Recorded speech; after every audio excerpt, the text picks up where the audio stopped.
I'm going to read you my newest Mermaid Vibes entry, and I want to know if you think this could be useful for future relationships.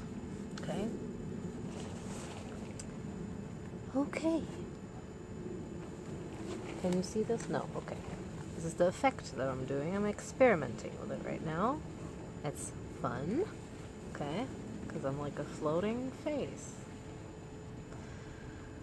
When we first take interest in another person, there's something about them that we like. Their mannerisms, the way they talk, the way they look, etc. And I have a girl and a boy, and she's just looking. So it's just the looking. There's no interaction happening yet.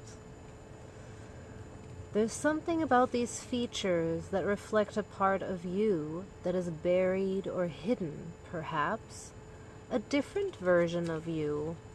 Humans, if they want to or not, are genetically programmed to advance in every way.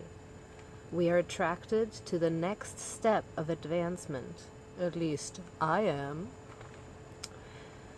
Then the next page is the interaction. You begin to get to know this new encounter, exchanging tiny bits of information. Small talk.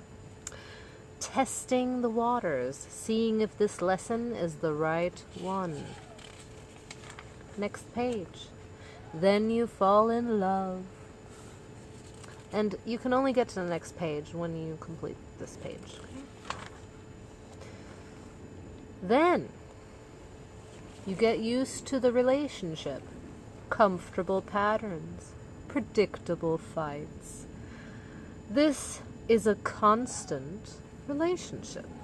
Or steady, going steady. That's what steady looks like. Comfortable patterns, predictable fights.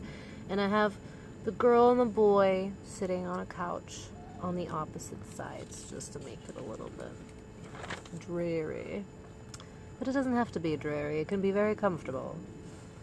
Then, when that is done, then you could grow tired of annoyances. Resentment stops being dealt with. Fights turn out the same without change. And I have a picture of picking up the pieces that is falling off of them, if that makes any sense. Here, you can see my drawing.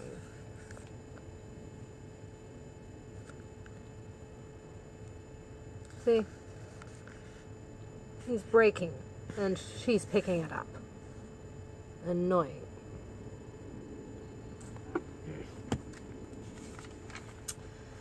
Then you notice that their faults reflect your own, feeling impossible to see changed.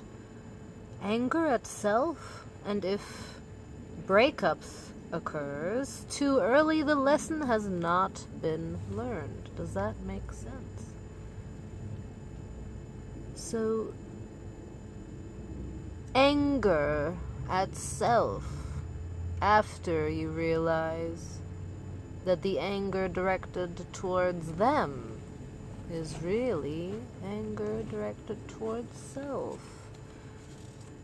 And if the breakup occurs during this very fragile and frightening and angry stage, then you're not going to learn your lesson. Use what you see in your partner to recognize your own faults. You can't expect someone else to change if you can't do it yourself. Reflect or equal the faults you dislike.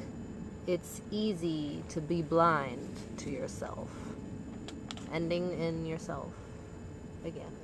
Wait. Faults. Well, there's a play on words here somewhere. Does that make sense? Once you're changed, the other person isn't. It's easier and necessary to move on. Stay in touch because you share something special after all, but stay safe. Now, the cycle starts over, and we see anew. You'll know if you learned your lesson if the next relationship is different. And that is the Mermaid Wisdom of today. This is my experience with relationships. If we knew this at a younger age, this cycle of relationships and how it works, might we not recognize faults in ourselves sooner? Because some take 50 years to figure this out, and then they get the divorce 3 times more after that. Because they didn't figure it out, maybe? I see my dad, Let me know what you think of this insight, and if this is at all resonating with you. Mermaid out.